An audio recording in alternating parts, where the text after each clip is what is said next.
चाहिए और कृष्ण की सेवा में जाने के लिए उतना ही धन कमाना चाहिए या उतना ही खाना चाहिए जितना जरूरी है। एग्जाम्पल दिया गया है कि मनुष्य जाति ही हर नियम का उल्लंघन करेगा, पशु जाति नहीं करती है नियम।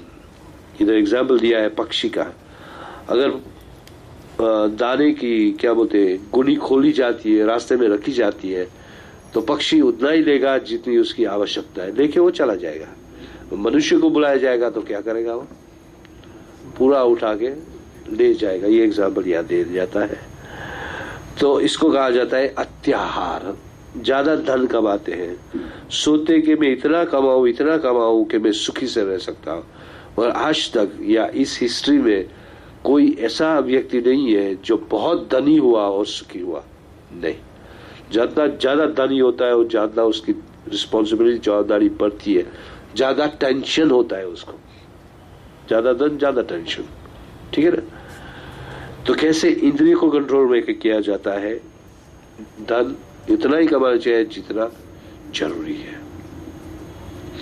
आगे कहते हैं वैसे भी भगवान हर किसी को देता है, किसी को भूखा रखता नहीं है। तो क्या जरूर है ज्यादा मेहनत करने की, उतना ही मेहनत करना चाहिए जितनी आवश्यकता है। जो कि आजकल की लाइफस्टाइल इतनी डिमांडिंग है कि तुम्हारे पास सब कुछ खींच लेती है। आजकल ये मॉडर्न बॉसेस है सब, वो ऐसे ट्रेन किए गए हैं कि अगर आप नौकरी ढूंढो, अगर तुम्हारी आयु 45 के ऊपर है तो तुम्हारे को नौकरी नहीं मिलने वाली। नौकरी वाले 20 और 45 के बीच में ही ढूंढेंगे और पूरी शक्ति तुम्हारी ले लेंगे उतने साल में, क्योंकि उन लोग की ट्रेनिंग ऐसी ली है। तो बहुत सावधान रहना चाहिए, कृष्ण के पास मांगना चाहिए कि ऐसी कंपनी में काम करे या ऐसे बॉस के लिए काम करे कि जो हमारे को भक्ति भी करने दे और नौकरी भी करने दे। वो ज्यादा अच्छा है, भले कम मिले, वो ज्यादा अच्छा होता है। सच है कि नहीं? कितने लोग एग्री करते हैं? ठीक है ना। क्योंकि कोई कंपनी ऐसी होती है 10 कलाक काम कराएंगे, 12 कलाक काम कराएंगे, रात को जाओगे तुम्हारे पास कोई शक्ति नहीं होती है। तो ये शक्ति के उसके लिए थोड़ी दी है भगवान ने। भगवान ने शक्ति दी है उसकी सेवा के लिए। आगे कहते हैं कि आजकल लोग भगवान के प्रेम के लिए, खोज के लिए कोई मेहनत नहीं करनी है, भगवान को तो भूल ही गए हैं। जिसे कल ही हम डिस्कस करते हैं शून्यवादी और क्या बोलते हैं निर्विशेषवादी। ये दो तरह का लोग तो भगवान से दूर है, ना तो भगवान में मानते हैं और मानते भी है तो कहते नहीं वो निराकार है, वो कुछ समझ नहीं सकता है हमारे बारे में। और भगवान तो प्रत्येक जीव के हृदय में बैठा है, हर किसी को देख रहा है, जान रहा है। तो मनुष्य देह मिला है किसके लिए? कि भगवान को पहचानने के लिए। श्रीमद् भागवत में लिखा गया है धर्म ही अपवर्गस्य न अर्थो अर्थ यो कल्पते न अर्थास्य धर्म ऐकंतस्य काम लाभया ही स्मृति। कि धर्म के जितने विधि विधान है वो मोक्ष की तरफ ले जाते हैं, इंद्र प्रीति के लिए धर्म नहीं दिया गया। धर्म का मीनिंग ये होता है सुख से रहो मगर धर्म में रहो और भगवान की सेवा में रहो। तो मनुष्य जाति जब मनुष्य देह मिला है तो शायद आप कोई भी धर्म पालन करो, आपको एक ही वस्तु समझाएगा।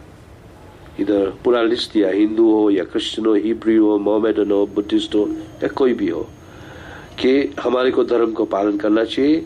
कि धर्म से ही हम पहचाने जाते हैं कि हम मनुष्य हैं। जो धर्म को फॉलो नहीं करता है वो पशु भी ही समान, वो पशु हो जाता है। नेक्स्ट पर्पल में लिखता है अत्याहार का मतलब होता है कि इतनी मेहनत करो कि जिससे तुम्हें मिलने वाला नहीं है। हाँ, अत्याहार का मतलब अच्छा है, उतनी मेहनत करो जीने के लिए। जीव से जीवो जीवनम, खाने जीने के लिए जीती वस्तु खानी पड़ती है, लिविंग एंड। कोई बोलेंगे क्या अनाज में जीव होता है? होता है। मूंग होता है ना, मूंग होता है, गेहूं होता है, इस सब में जीव है। अगर जीव नहीं होता है तो उसमें से प्लांट कैसा निकलता है जब आप उसमें निकल। तो जीने के लिए जरूरी है जीनी वस्तु खानी, और जीने के लिए जरूरी है कि इतना ही खाओ जितनी जरूरी है। प्रजल्प मत करो, उस श्लोक में भी लिखा गया था प्रजल्प का मतलब मेढक की तरह ज्यादा बोलो। फिर तीसरा कहा जनसंग, उन लोगों के साथ आप बहुत संबंध मत रखो जो कृष्ण भक्ति में सीरियस ना हो या कृष्ण भक्ति ना करते हो। और आगे भक्ति सिद्धांत सरस्वती ठाकुर कहते हैं कि श्रीमद् भागवतम बार बार सुनने से आहिस्ते आहिस्ते तुम्हारा मन श्री कृष्ण में लगेगा, जिससे ऑटोमेटिकली अत्याहार अगर हो वो भी कंट्रोल हो जाएगा।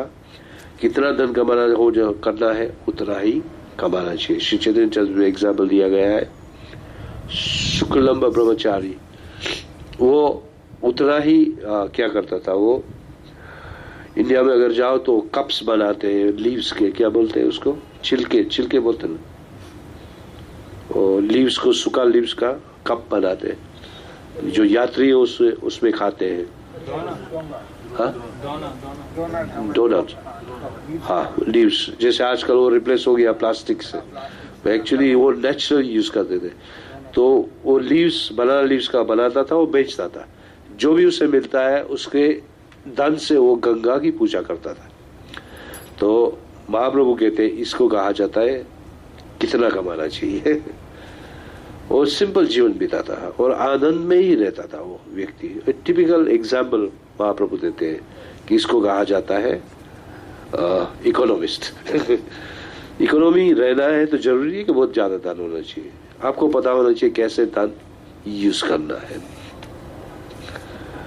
आगे कहते हैं नियम आग्रह का मतलब होता है शास्त्र में लिखा गया है ये करो या ये नहीं करो।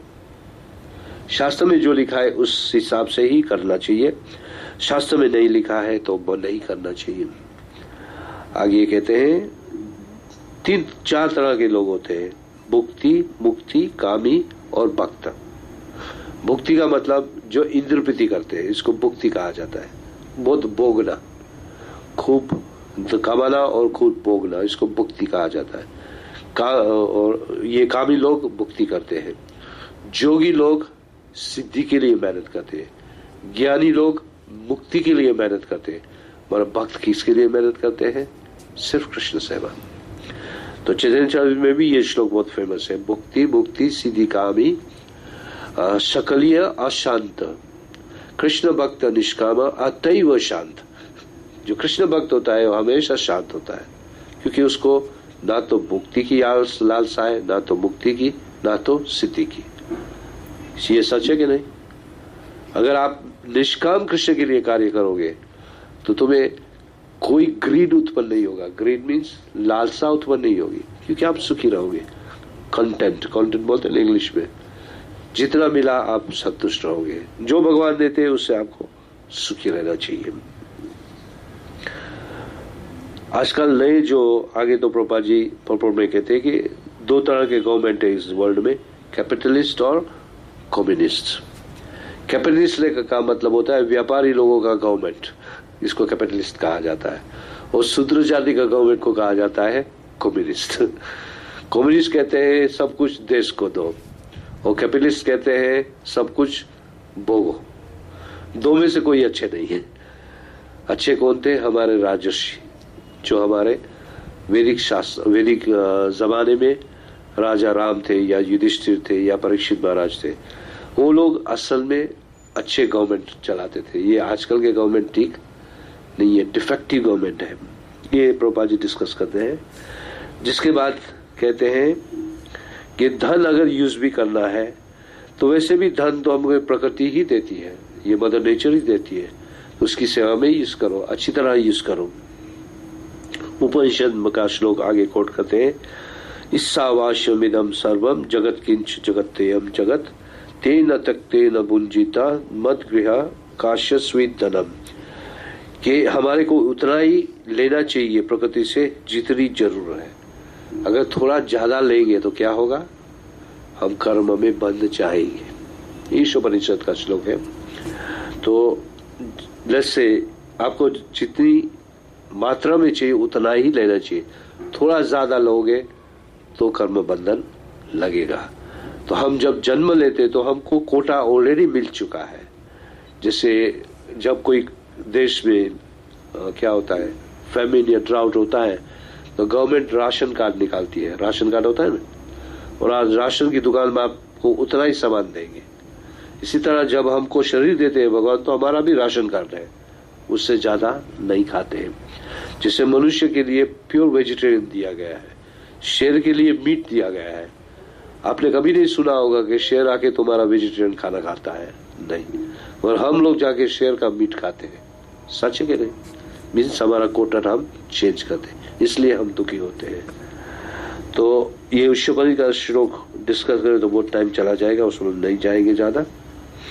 अंत में कहते हैं कि मनुष्य देह का मतलब है कि ये 6 वस्तु से दूर रहना चाहिए जो यहाँ लिस्ट की गई है। अत्याहार, प्रयासश्च, प्रजल्प, नियम, आग्रह, जनसंग, क्या बोलते हैं, जनसंग, लोल्यम च, सद्भिर्भक्ति विनाशति। भक्ति का विनाश करना है तो ये 6 वस्तु में आपको भाग लेना चाहिए। इसमें कोई प्रश्न है या कोई डाउट है? प्रश्न पूछो तो लोगों को समझ आएगा। बोले। धन संग्रह की बात है कि किसी के पास आता है, ये भाग लिया, जरूरत से ज्यादा आता है, क्या करें? तो उसको कृष्ण सेवा में लगा देना चाहिए। फॉर एग्जाम्पल, मैं आपको एक रियल एग्जाम्पल दूं। हेनरी फोर्ड का नाम सुना है? Okay, Henry Ford was the famous car maker. अभी तो उसकी पीढ़ी की पीढ़ी उसमें आ गई। हेनरी फोर्ड की बात आती है 1930s की बात। एक बार वो आयरलैंड गया था और वहाँ गोरे लोग, पता, बाहर रेस्टोरेंट है, वहाँ चाय पीते हैं। होटल के बाहर वो चाय पी रहा था, तो उधर एक क्रिश्चियन लेडी आई और कहा कि आर यू मिस्टर फोर्ड? बोलते yes, I am running a home, children's home, and I require some donation. तो उसने चेक बुक निकाली और उसने लिखा $2000। उस टाइम में $2000 बहुत होता है। तो बहुत खुश हो गई। खुश होते होते चेक को देख के बाहर गई, तो कोई न्यूज़पेपर वाले ने देख लिया। How much did he give? Newspaper वाले होते ना, बोलती है $2000। अभी उसने अच्छा नहीं सुना, न्यूज़पेपर में प्रिंट हुआ कि हेनरी फोर्ड गेव $20,000। तो नेक्स्ट डे वो लेडी हेनरी फोर्ड के पास आई, बोलती है sir it is not my mistake. वो समझ गया क्या बोल रही है। बोलते but what is the problem? तो उसने न्यूज़पेपर का हेडलाइन दिखाया, न्यूज़पेपर के फर्स्ट पेज पे दिखा है हेनरी फोर्ड गेव $20,000। बोलते कोई बात नहीं। उसने वापस चेक बुक निकाली, उसने $18,000 लिखा। 18,000 जो देने वाला है वो तो देगा ही। तो जिसके पास धन ज्यादा है और उसका ही बेटा हमारे मायापुर टेम्पल का मेन पर्सन है, कितना लाखों करोड़ों का प्रोजेक्ट ही जो बन रहा है मायापुर। जो जिसके पास धन है, जिसके पास अच्छी मति है, तो कृष्ण सेवा में यूज करनी चाहिए। और ऐसा लगता है ज्यादा आ रहा है तो कैसे यूज करना चाहिए, तो भागवतम तो में उपाय देता है। तो आपको भागवतम पढ़नी चाहिए, जिसमें से आपको कोई ना कोई मार्ग मिलेगा कि इस जगह पे धन यूज करना चाहिए। जैसे भक्ति सिद्धांत महाराज जैसे मूवमेंट आगे बढ़ने लगा तो लोग बहुत धन देते थे, तो मार्बल का टेम्पल बनाना शुरू किया। तो एक टाइम हुआ कि लोग, जब मार्बल टेम्पल बन गया तो डिवोटी झगड़ते थे, मैं इस रूम में जाऊंगा कि ये रूम अच्छा है, मैं वो रूम में जाऊंगा। भक्ति सिद्धांत महाराज बहुत गुस्से हुए कि ये मंदिर तुम्हारे लिए नहीं रखा है, ये झगड़ा करने के लिए। अच्छा होता तो ये मार्बल में कभी नहीं लगाता, इसके बाद अच्छा ये मार्बल में बेच के मैं बुक्स प्रिंट करता। इसने पापा जी को यही उपदेश दिया कि तुम्हारे पास जब भी धन हो तो बुक्स प्रिंट करके वितरण करो। तो अगर आप मुझसे एडवाइस मांगोगे तो हम यही एडवाइस देंगे। तो सिर्फ बुक्स नहीं, टेक्नोलॉजी इतनी आगे चल गई है कि आईपैड है कि वो है, या किसी भी तरह आप कृष्ण का मैसेज दे सकते हो, दो धन उसमें यूज करो। ठीक है, कम्युनिकेट। और कोई प्रश्न है? नेक्स्ट वर्ष, सॉरी, हाँ, कोटा आपको पता चल जाएगा, तुम्हारा मन कहेगा कितना जरूरी है। फॉर एग्जाम्पल, आप ब्रह्मचारी होते हैं तो मिनिमम कोटा चाहिए आपको।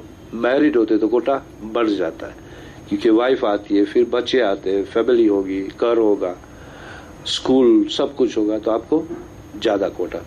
तो जब कोटा ज्यादा चाहिए तो उतनी मेहनत करनी चाहिए, उतना कमा लेना चाहिए। पर ऐसा लगता है अभी जरूरत नहीं है तो फिर बंद कर देना चाहिए। प्रभु गोस्वामी समझाते हैं कि तुम्हारे पास इतनी मति होनी चाहिए, कितना धन मेरे को चाहिएगा, कि जब आप रिटायर भी हो तो भी थोड़ा धन रहना चाहिए तुम्हारे पास। प्रभु गोस्वामी जब रिटायर हुए तो उसको कितना धन मिला था? एक बोट भर जाए उतना स्वर्ण मिला था, गोल्ड कॉइन्स, पूरी बोट भर जाए उतना।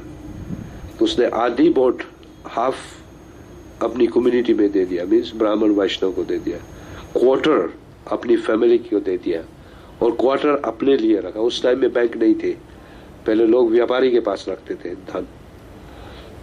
और जब सनातन गोस्वामी को ट्रबल हुआ तो वो धन से सनातन गोस्वामी जेल से छूटे थे। मीनिंग समझा कोटा का? सेव करना जरूरी है, ऐसा नहीं है कि पूरा यूज कर दो, नहीं, यू शुड सेव।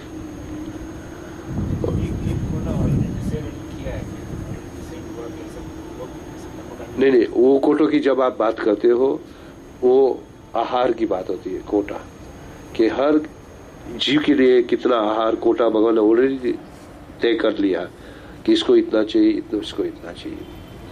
और सबकी बॉडी सेम नहीं होती, कोई ज्यादा खाते हैं, कोई कम खाते हैं। उस हिसाब से भगवान हर किसी को देंगे, तो बहुत प्रयास नहीं करना चाहिए उसके लिए। ये भी नहीं हुआ कोटा। हम लोग भी है, भी है, सरकारी भी है, सब लोग पढ़ लिखे हैं, काम करना है, बिजनेस करना है। डेली रूटीन में हम और सभी लोग बहुत लोगों के साथ हमारा संपर्क होता है। बिजनेस वाला सबके संपर्क में तो आना ही पड़ता है। तो उसमें से दो चीज़ों को कैसे अवॉइड किया जाए? सरकारी चीज़ों के साथ ज़्यादा बात, वहाँ पे क्लैश को कैसे कम किया जाए? हाँ, वेरी गुड क्वेश्चन। कि जैसे आप बिजनेसमैन हो, व्यापारी लोग हैं, तो आपको तो मिलना पड़ेगा, कभी कभी उन लोगों के साथ खाना भी पड़ेगा रेस्टोरेंट में, तो यू कांट अवॉइड दैट। फिर भी जब एसोसिएशन की बात आती है, संघ की, तो संघ उसके साथ करो जो भक्त है। मटेरियल बिजनेस की एसोसिएशन की बात नहीं है, वो तो वैसे भी तुम्हारी डे टू डे लाइफ है, जितना नीड्स है उतना आपको एसोसिएशन करना ही पड़ेगा। फॉर एग्जाम्पल, आप डॉक्टर हो तो तुम्हारा संग डॉक्टर से, दूसरे डॉक्टर के साथ होगा ही। और जब शाम को टाइम मिलता है या सुबह टाइम मिलता है तो संग किसका करना चाहिए? डिवोटी का साथ। ये मीनिंग, ये इंटेंशन का ये मीनिंग हुआ। ठीक है, एग्जाम्पल हम देते हैं कि बुरे संग की बात आती है। अजमेर की कथा आप सुनिए ना। अजमेर का जीवन कैसे खराब हुआ? जब उसने बुरा संग किया। जब तो बुरा संग नहीं था, अजमेर तो शुद्ध ब्राह्मण था, बुरे क्या बोलते हैं। और फिर दूसरा एग्जाम्पल है जहां बुरा व्यक्ति अच्छा हो गया, वो है मिर्गारी। मिर्गारी शिकारी था, जब नारायण का संग हो गया तो अपना जीवन पूरा चेंज हो गया।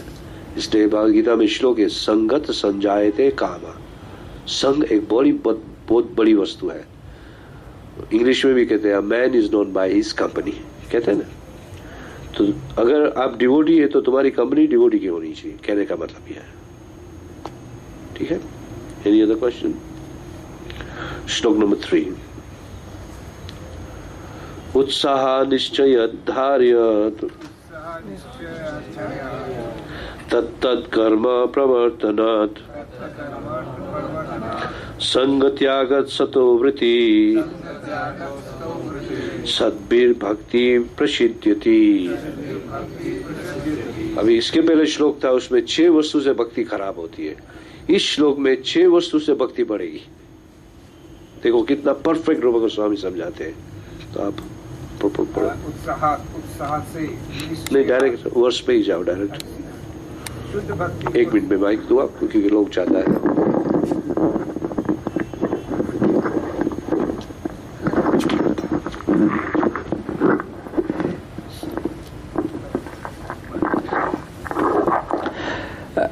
शुद्ध भक्ति को संपन्न करने में 6 सिद्धांत अनुकूल होते हैं।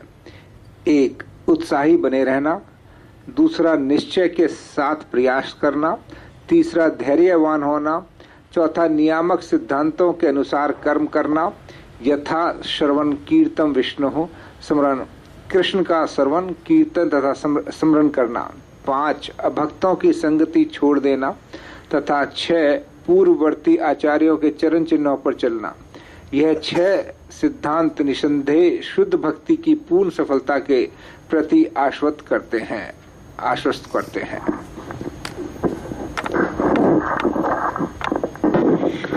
इसमें 6 वस्तु अनुकूल कहा जाता है, इसको प्रतिकूल कहा जाता है, मीन्स जो बाधा डाल सकती है। और ये जो 6 वस्तु इस श्लोक में है, इससे भक्ति बढ़ेगी। सबसे पहली कौन सी है? उत्साह। उत्साह का मीनिंग समझ आए? एंथुजियाज्म। जैसे कुछ भी कृष्ण के लिए पूरा उत्साह से करना चाहिए। जैसे मंगल आरती में आते तो उत्साह से जल्दी उठ जाना चाहिए, ऐसा नहीं कि सोना है थोड़ा तो ज्यादा सो जाओगे। कीर्तन करना है तो एकदम उत्साह से कीर्तन, सुनना है तो उत्साह से सुनो। जो भी कृष्ण की सेवा है उत्साह से, उत्साह नंबर 1 होता है। उत्साह नहीं है मीन्स आप मरे हुए हैं जी रहे हो मगर मरे हुए। भक्ति में उत्साह सबसे पहला फीचर। नंबर 2 उत्साह निश्चय। निश्चय का मतलब निश्चय, डिटर्मिनेशन। जो भगवद गीता पढ़ते हैं तो एक पूर्व में प्रभा जी कहानी देते हैं चिड़ी की। एक चिड़ी जिसने अपने अंडे रखे थे समुद्र के नजदीक और उड़ के वापस आई तो समुद्र ने उसके अंडे ले लिए थे। तो उस चिड़ी ने क्या कहा समुद्र को, तू मेरा अंडा वापस दे दे। तो समुद्र तो जवाब नहीं दिया। तो फिर समुद्र को क्या कहती है, अगर नहीं दोगे तो मैं तुम्हारा पानी पी जाऊंगी तो चिड़ी पानी पीना शुरू करती है, एक ड्रॉप लेके दूर जाके फेंके। तो देवताओं लोग देखने लगे, अरे इतनी छोटी चिड़ी कैसे समुद्र पिएगी। इसका निश्चय बहुत था। ये एग्जाम्पल निश्चय का है, डिटर्मिनेशन। अभी चिड़ी एक पक्षी है, गरुड़ भी एक पक्षी है। तो देवताओं में गरुड़ भी है। गरुड़ को पता चला कि ये तो मेरी छोटी बहन इतनी मेहनत करती है, लाओ मैं जाऊं पृथ्वी पे। तो गरुड़ जी आया और समुद्र को कहा, अगर इसी समय अंडे नहीं दोगे तो तेरा समुद्र मैं अभी सुखा दूंगा। तुरंत उसने अंडे वापस दे दिए। प्रभा जी एग्जाम्पल इसलिए देते हैं निश्चय। निश्चय का मतलब हमारे को पूरा निश्चय होना चाहिए कृष्ण भक्ति में कि डिटर्मिनेशन। और निश्चय कैसे बढ़ेगा? शास्त्र सुनने से और भक्तों के संग से। अगर नहीं करोगे ये तो वस्तु तो तुम्हारा निश्चय कम हो जाएगा। अगर आप माला कर रहे हो और आपको अभक्त मिलता है तो कहेगा, अरे क्या टाइम बिगाड़ रहा है माला लेके, और कुछ कर, तुम्हारा निश्चय टूट जाएगा। मगर अच्छा भक्त मिलेगा, बोलते हैं गुड, कितना माला कर रहे हो? 5-6 करो, तुम्हारा निश्चय बढ़ेगा। इसके कहा जाता है कॉन्फिडेंस, डिटर्मिनेशन या इंटरेस्ट, धार्यता। धार्यता का मतलब होता है पेशेंस। ऐसा नहीं है कि आज मैं डिवोटी हूं तो कल मेरे को दीक्षा मिल जाएगी, परसों में गोस्वामी बन जाऊंगा, 6ठे दिन मैं भगवान के धाम में चला जाऊंगा। नहीं, पेशेंस। पेशेंस का मतलब है धार्य, धीरज। गुजराती में धीरज कहते हैं, हिंदी में भी धीरज रखनी पड़ेगी। प्रभा जी एग्जाम्पल देते हैं, आज तुम्हारी शादी हुई इसका मतलब नहीं कि कल तुम्हारे को बच्चा मिलेगा बच्चे के लिए वेट करना पड़ता है, कुछ समय के बाद बच्चे भी मिलते हैं। ये एग्जाम्पल प्रभा जी देते हैं। तत्त कर्म प्रवर्तन। तत्त कर्म का मतलब कि जो नवदा भक्ति है उस हिसाब से जीवन बिताना चाहिए। नवदा भक्ति का श्लोक आता है किसी को? श्रवणम कीर्तनम विष्णु, स्मरणम पाद सेवनम, फिर अर्चनम दास्यम साख्यम वंदनम आत्मा निवेदनम। 9 वस्तु में तुम्हारा जीवन बिताना चाहिए। जिससे सुबह से उठो शाम तक इस 9 अंग में अगर आप रहोगे तो तुम्हारी भक्ति अच्छी चलेगी। महाप्रभु जब आप नेक्टर डिवोशन करोगे तो उसमें 64 आइटम्स दिखते हैं, ये करना चाहिए, ये करना चाहिए, ये करना चाहिए।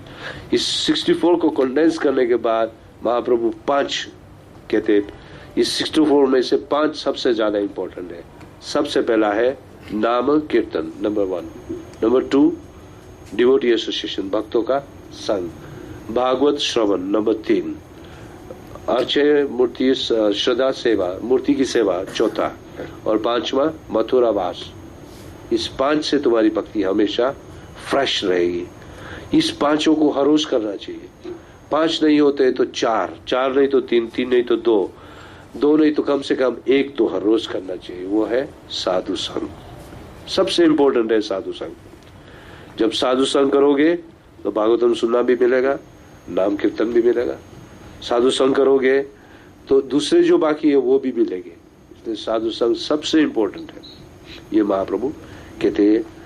तो ये लिखा गया है तत्त कर्म प्रवर्तन संग त्याग। अभी उस श्लोक में क्या लिखा था? जन संग। इसमें लिखा है संग त्याग। उसमें कहा गया था कि जो डिवोटी नहीं उसकी कंपनी नहीं रखनी। इसमें कहा जाता है कि जो अवैष्णव है उसको छोड़ दो। संग रिपीट किया गया है इस श्लोक में।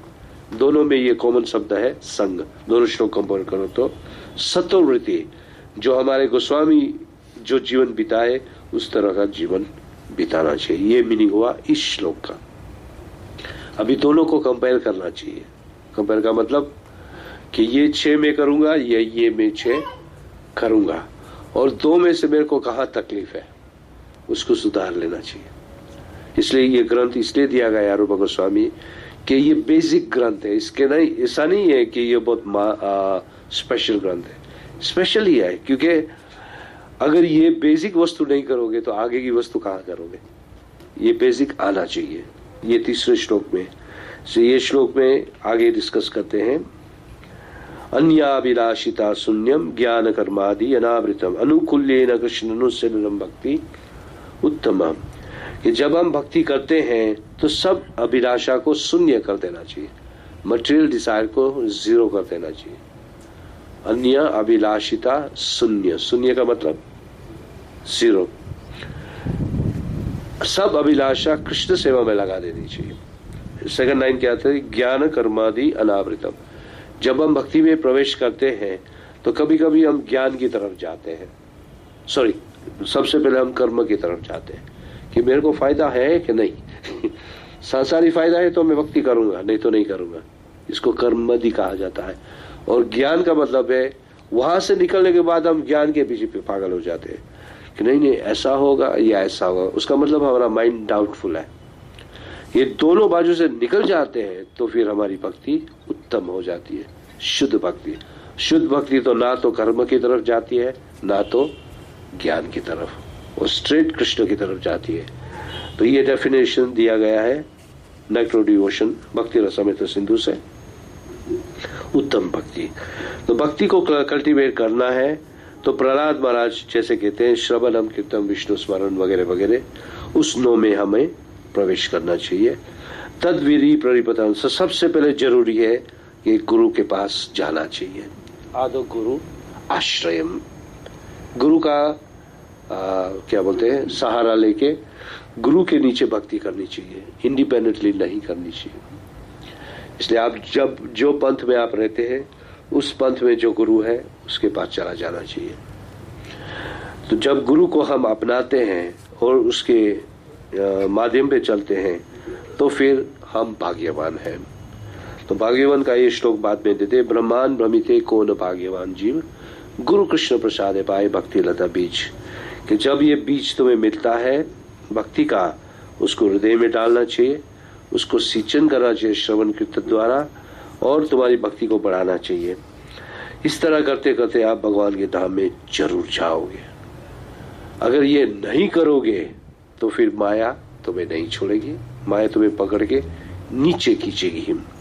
और माया में जब रह जाओगे तो माया जो तुम्हें बार बार जकड़ाएगी और तुम्हें इस जगत से छूटने नहीं देगी, क्योंकि वो भी माया भी भगवान की शक्ति है। उस श्लोक में कहा था 3 शक्ति भगवान की, योग माया, महामाया और बीच में हम तटस्थ शक्ति। तो महामाया भी बलवान है।